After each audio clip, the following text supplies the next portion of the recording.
Can you please tell us about Song of Queen, a Pidgin opera? Song Queen, a Pidgin Opera is about a family of ethereal singers called the Meneme tribe, and they create a peaceful world through the songs that they sing. The world of the stars, the Vrugos, become envious of the peace that the Meneme have created on Earth.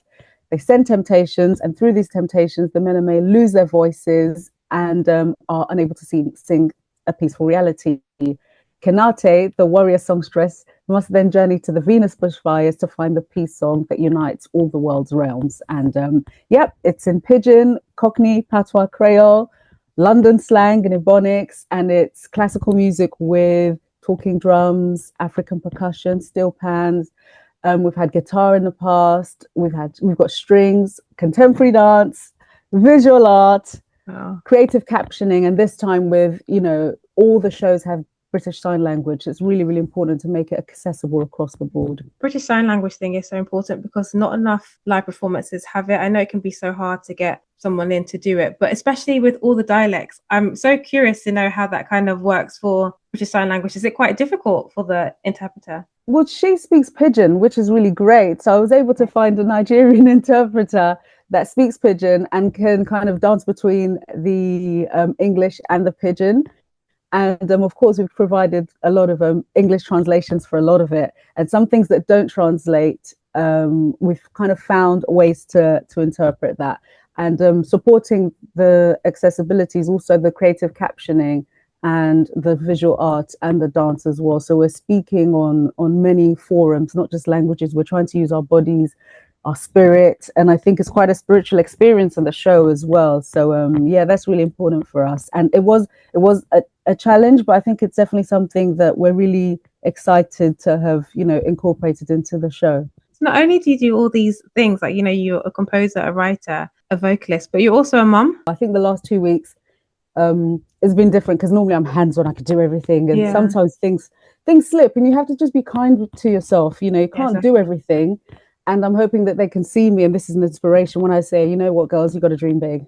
And it's like, why are you saying that, Mum? I was like, yeah, because I did, and this can happen, and that can happen, and you can shape the world you're in beyond yourself, beyond your family, beyond your community.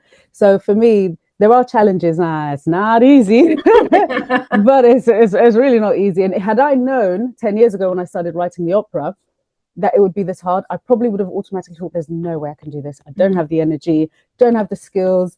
I don't know anyone.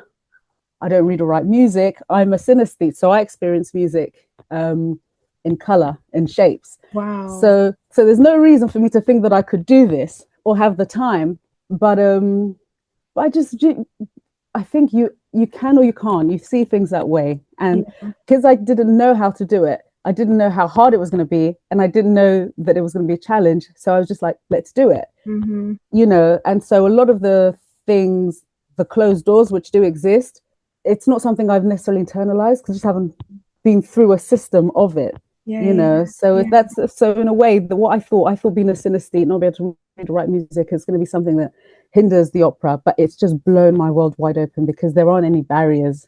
At least none that I'm putting on myself. It's up to other people to tell me no. I'm not going to be the one to tell myself no. What inspired you to create an opera in Nigerian Pidgin and also all the other dialects that you've mentioned? And how did the idea for Song of Queen first come to life? I was at the Royal Opera House in London for the first time, and I was wearing my Nigerian attire, my gele, probably blocking a couple of people in the rows behind me. I think it was 2000. I can't remember what it was, but about 10 years ago, actually, very close to when I wrote the first Pidgin opera. Yeah, I saw Parsifal by Wagner, and he's a very well-known, operatic composer and things like that. And he's got many, many songs that kind of are part of everyday life, everyday culture.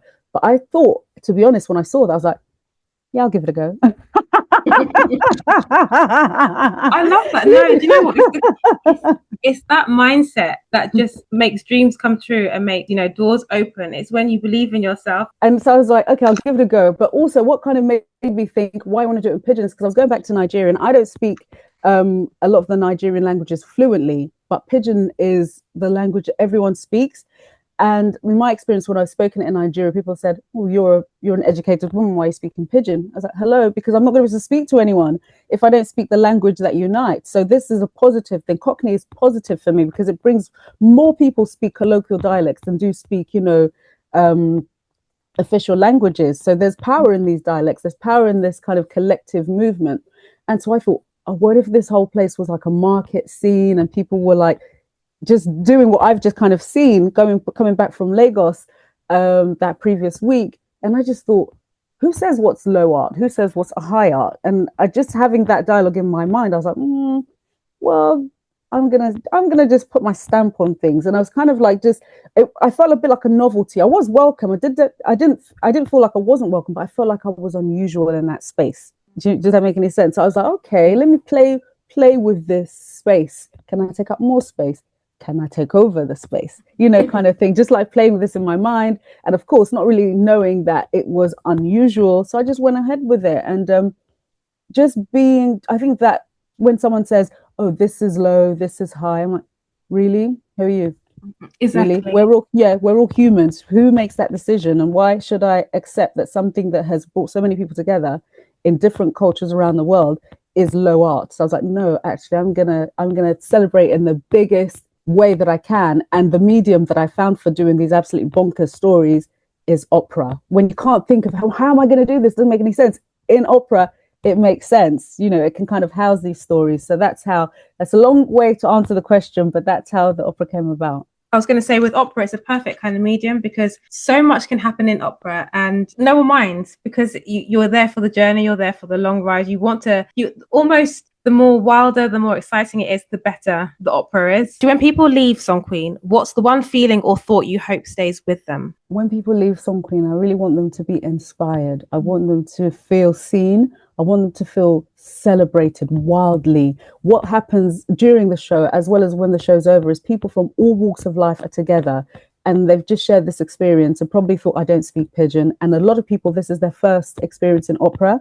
A lot of people say that it's one of their first shows they've seen in opera, and they find that they do like opera and they can understand Pidgin and they probably understand Patois and certainly understand Creole. So it's just these things where people think, oh, that's not me, that's the other. So people kind of feel connected in a way. And I'm trying to create a space through the opera and hold a space where there's that possibility, where the otherness is just melts away. So that I hope that people feel connected on a spiritual level. I hope that people feel uplifted, and I hope that people feel included and want to take a more positive and empowered role in how we're going to all share the next 70, 90, 100 years of this human experience. I'm really trying to get us to take it into our own hands. Obviously, the audience, when they come in, hopefully they'll be able to understand words, they'll pick up words. And I always find that like Patois and Pidgin, they're so similar. Obviously, there might be words that are slightly different, but if you understand one, you can kind of get the other one. And talking about Pidgin, what's the one phrase in Pidgin from the opera that you think resonates most universally, and what does it mean? Probably the first thing that is sung, which is una welcome. It's got an English word in it, but una, one, you're, we are, you are welcome to this space. And that's the first thing that's sung. Una welcome to our world. So it's really just opening the space with that, like we're here. Well, yeah, so una welcome. And that's probably what I want people to feel through every lyric that's sung, really, that I'm welcome in this space. And this is a space that I can own. The song sounds amazing, by the way. Do you have Thank you. Is there like if when people come and watch the show, can they buy a soundtrack or can they download a soundtrack? We're going to have a portal for people that come to the show that is going to be exclusive for people that visit the show. So it's going to have all the behind the scenes things. It's going to have the live recordings, and later on in the year we're going to have an album. But that's going to be another special treat. But for people that come to the show, you're going to have an exclusive access to this portal with behind the scenes rehearsals and live performances. And I wasn't trained, in opera. I had a punk band growing up. Oh, wow. I used to shave the side of my head. Oh my goodness. And I did sort of like a lot of the like London scenes, like Dublin Castle, like super like real bandy kind of venues in London. I think, and speaking to my friend Antoinette, who's the director on the show as well, she was saying, wow, Helen, you've always done music. And even thinking about in school, once we saw Sister Act, that it was over. Our classroom just became this kind of singing. As soon as the teacher left, we just became singers and dancers. Literally, were jumping here, jumping there, and we must have looked completely insane. But I think once you've got it in your spirit, the job. We have different religions and beliefs and stuff. I think the job is to find out maybe why you're here, for what's your purpose, what makes your heart beat fast. And I think for me, it's sound and colors mixed with words, and that's it. And I think that's what makes me tick. Sound and colors mixed with words, with a positive message, whether it's punk, rock, opera, soul, jazz. It's all the same, really. It's the basic human form and need for connection through sound, through music. African percussion is part of my dad's a doctor, my mum's a children's story writer, but there's always been music. And once my dad realized this child is not a doctor, he was like, yeah, they supported me. So yeah, it's in my heart. Question. You said sister act. For me, there's one sister act that is the best sister act, but is it 1 or 2? Is it the one with Lauryn Hill? Yes, number 2. Was that the one that got you guys singing? It was number 2. The first one was nice. I was like, okay, great, Whoopi Goldberg, she's singing and she's dancing. That's kind of great and stuff. But when we saw the other one, we were like, oh, it just changed everything. And we just thought, it was a convent school as well, so I think we were really enjoying kind of breaking the rules. No one's looking, come on guys, let's turn this into a sister act, and we don't have to do this kind of, we don't have to kind of have these parameters of behavior. We just went, and so many of us from that class have gone on to do so many creative things. So I think it's really important to have space to do that, and we didn't necessarily have that space for music in our school in that way, but we created it. So the story follows Kanate on a journey of love, betrayal, and redemption. Is Kanate based on a real person, or is she a part of you? She's actually a part of me, to be honest with you. When I was thinking of this character, she has it goes deeper with her. I'm one of 5, and she's also one of 5. She's the second born, I'm the second born. And really it's a family of singers. And I've always thought, when we have our family Sundays, when we came from Nigeria to London, what we kept doing was the family Sundays, which we will perform. And there were 7 of us, my dad, my mum, and my siblings, 4 siblings and I. So the room kind of felt full. You get booed, you could get cheered. And it wasn't kind of like, oh, well done, you did great. If you didn't do well, you would know you didn't do well. So we've been performing, but if you did do well, you'd see in your siblings, you'd be like, oh, you get some extra chips tonight. Oh, I take the chips tonight. That kind of thing. You did well. Yeah, just having that space. We always sang, and for me, it was like, I always knew when I came to London, I had an African accent, and realized that when I sang or I rapped, because at the time I think it was MC Hammer, Michael Jackson, I was like, oh, you people kind of gave you a passport for like not to get bullied today or something like that. I was like, okay, so music is going to be some kind of a portal for me. And so I kind of got used to, it was always a vehicle for something. And I was like, actually, do you know what? So if I sing, even if I have the accent, but I sing, I don't get picked on today. So there's something in this music thing. And I think it just started to create something in my mind that music would be a way for me to bring people together and also to make sense of my world. So when I was thinking of what would be Kanate's purpose, creating something that doesn't exist, but exists through the word. I'm also a Christian, and I was thinking, when you say things, it kind of creates that didn't exist. And as an artist as well, when you paint something, you're bringing people into a world that's only existed in the mind or in the spiritual realm. And of course, I'm African, so I'm also diving into ancient practices and ancient beliefs and faiths and things like this. There's a whole bunch of things coming together, but coming from a space where art, creativity births something that doesn't exist, but in this form it does, and it can be anything, and it works best if it's positive and brings people together. So I was like, okay, I'm just gonna loosely base Kanate on myself, and that'll keep it nice and simple. And the opera has grown as I've grown. So as I've learned more about Pidgin, I've incorporated it. Cockney, Patois, Creole, I've incorporated it. And the dream is to have this opera in Pidgin, this opera in Patois, this opera in Creole, as it continues to travel around the world. Following on from that, how has Song Queen evolved since it premiered 10 years ago, I read,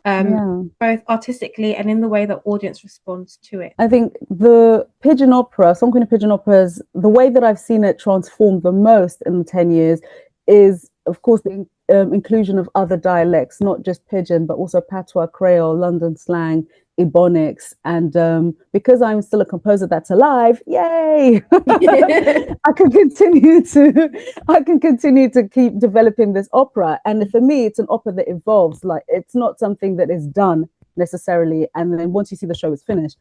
The show is different. This show is different from the show that people would have seen in February, and this show is different from the show that people would have seen last year, because we just keep evolving it and just keep developing it, changing the music. The essential core is there, but we just bring other dialects as well, just to also make sure that people feel seen and heard and celebrated. It has to reflect the audience, and the audience has changed. I think it was probably not as many African and Caribbean people that I would notice in the audience, but now it's a lot more balanced. And I think it's really key to just keep talking about it, not assuming that people know about the opera. And and also people from, people that are deaf and blind, wheelchair users attend the show as well. And that's the biggest game changer. And for me to always make sure I hold space for the people that I'm really wanting to reach. Is there a specific moment in the performance that you are most proud to share with your audience, and why? The bit that touches me the most in the opera is a particular piece called Endoncom, which is the end has come, and it's in the middle of the opera, where Kenate and the Meneme tribe are at their lowest point, and we don't think that there's going to be a way forward, and I kind of sing, I know go fidua, I know go fidua, and then all the chorus comes in, the end don't come. That just kind of always, when I hear that, it just bubbles something up in my spirit. Although singing about the end don't come, I'm very aware that the end is going to be like, this is going to be overcome. And it just touches me. Whenever I hear that, I'm like, wow, this was created, and it was just in the mind, and now everyone's singing this and people are here, and I know that it's going to do this, and I know that the story is going to have a happy ending. So whenever I sing that, I always try and compose myself in that bit, because it just kind of gets me every time. I guess it's like, this too shall pass. Yeah, exactly. And especially the way the world is at the moment, it's like, yep, this too shall pass. Exactly. I was going to ask you, how did you choose which dialect to blend into the opera? Because I know you said there is, obviously we know there's Pidgin, there's Patois, there's London Cockney slang, which I never ever hear, and it's really random because it was about 3 days ago I was having a Cockney slang chat with my uncle. So I'm really intrigued. As you do. Well, I didn't know anything about them until he said to me that he's going to have a Ruby Murray, and I was like, what are you talking about? Yeah. A curry. And then I started going through the list. The things that you would have heard, like give me a dive or diver, fiver. Yeah, like Richard Burton, curtain. They're so funny, aren't they? Obviously, Dog and Bone is phone. Rosie Lee T. Yeah. You're gonna test me now. I have to try and remember everything now. And it's a thing, yeah. It's quite clever because obviously it's all rhyming. Yeah, it's just playful words. And again, like, who would say that that's low art or low culture? It's so creative. It's I just think when we play with dialects, not just making sound, simple things, but we're also hiding things and celebrating things in the words we choose, that's art. So for me, I'm like, no, this needs to be celebrated, and it's fun. It is. It really is fun. Would you have any other dialects added to the show in the future? Yeah, I would really, really love to understand a little bit more. I know that there are other dialects in sort of like Mandarin, Cantonese, Punjabi and things like that. I would really like to understand that a little bit more. And a number of other, dig deeper into the Creole and the Patois dialects as well, to really, really engage. For example, the Pidgin that's spoken is super accessible, but there is a version of Pidgin, and it's not these languages aren't necessarily official languages, so they do change. There's no particular written Pidgin. You couldn't get an exam in Pidgin or whatever. No one would agree that there was a standardized version of it. You could go to Warri in Nigeria, and there's a Pidgin. I might not understand what anyone's saying, but I might understand a word or two. But then you could go to Lagos and there's a different Pidgin, and in Benin City there's a different Pidgin. So I just love that. But everyone finds a way to understand each other. Yeah. These are connective languages where it's like, okay, I go take something of you, you go take something of me. We go meet in the middle, and so that we can vibe, so we can talk. I think there's something yeah, something really playful there. There really is. It's the same with Patois. There's so many different ways things are said, and as you say, it evolves. Like new generation comes up with new words. Yeah, Like the older generation don't quite understand those words. It's just like a continuation, isn't it, of new things. yeah. If you could describe Song Queen in 3 words, what would it be and why? I'd say innovative, I'd say inclusive, and I'll say transformative. I'll say it's innovative because it's the first, and I'm really just not interested in what can't be done. I'm not interested. Imagine it, do it, and yeah. So it's innovative, so breaking ground on many fronts. It's inclusive because everyone's welcome, and I would even say it's beyond inclusive. It radically inclusive, I would say, because it's not like tick that box, tick that box. No, we're about it. We're about this. It's through and through. It's in everything that we try to do, and everyone's welcome, and you're held in that space. And say transformative because you're not a leave the way you came. There's no one in that audience that comes and they say, I feel the same, I'm the same. There's different. We're meditating. I forgot to mention, we're meditating in the opera. There's a piece called Fragile Light, and it's a meditation, and we all breathe together, and we're in that moment. And again, nobody told me don't do this in the opera. I didn't know, so I kind of just put it in there. But we're all meditating together in that moment where we're very present, that we are where we are and in our lives, and we just hold each other and we breathe. And we're journeying through to the Venus bushfires with Canate. So you don't leave the same way you came because the experience is different, and you've just experienced so many different cultures in a holistic way together. So your outlook is going to be a little bit different because you've seen that, and we've experienced that together. So I'm really proud of the transformative part because I'm never the same after every show. I'm never the same. So we all share that. I now have some very quick fire questions. It's basically the first thing that come to your brain. My first one is your favorite kind of space to see live art. I really like the Cockpit Theatre in Camden. It's a small theatre, but they put on super creative, experimental, accessible shows. And your favorite show that you've seen? Ever in life? Yes. Yeah. My English teacher took us to see my English teacher took us to see Mama Wanna Sing with Shaka Khan and Shanice, I think when I was about 13 or 14. And when I heard that, I was like, Mama, I want to sing. Yeah. It was life-changing. Yeah. Wow, I bet that was amazing. It was amazing. Changed our life. I was like, now I'm an adult. How did she even know about that show? And she must have heard us dancing and singing Sister Act, and she kind of booked these tickets and told our parents we're going to go to this thing and arranged it. And I was gobsmacked. I'd never heard anything like that. And the voice, and to see Shaka Khan live. I mean, I'd heard her music, but I didn't really know her because I hadn't seen her live like my parents had and stuff like that. But that changed my life. I was like, this is possible to do this. Yeah. Dream guest, someone you would love to see Song Queen, and they can be dead or alive. Oh, Toni Moore. I would love to see what she thought of the libretto, what she thought of the message as well. Yeah, and just to see that her creativity, her inspiration, her passion for the word has, is being carried on. And I'm hoping that she would then also invite her friend, some other of her friends as well, Maya Angelou.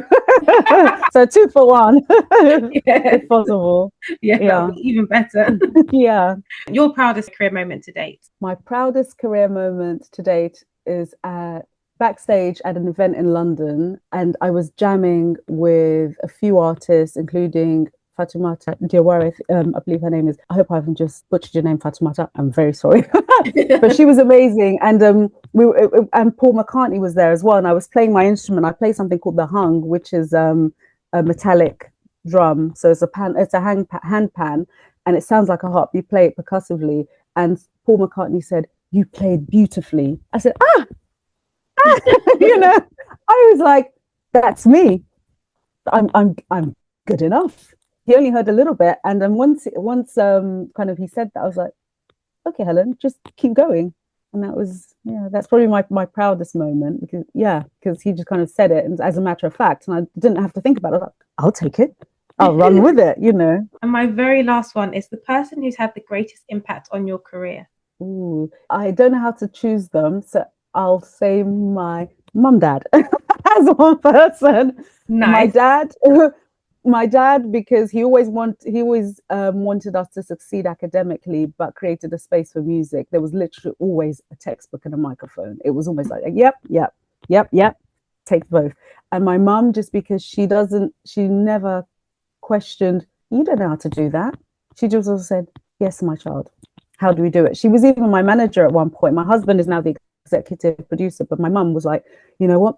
I don't care that I'm 40 years older than all these whippersnapper managers in this course. I'm going to do this course. And she was just ride or die. So it's both my parents and my husband. So I didn't choose one.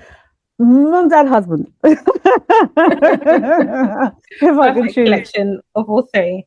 No, that's nice. They're all in their own way have made a big impact on your career, which is a beautiful thing. Yeah, thank you. Helen, thank you so much for talking to me.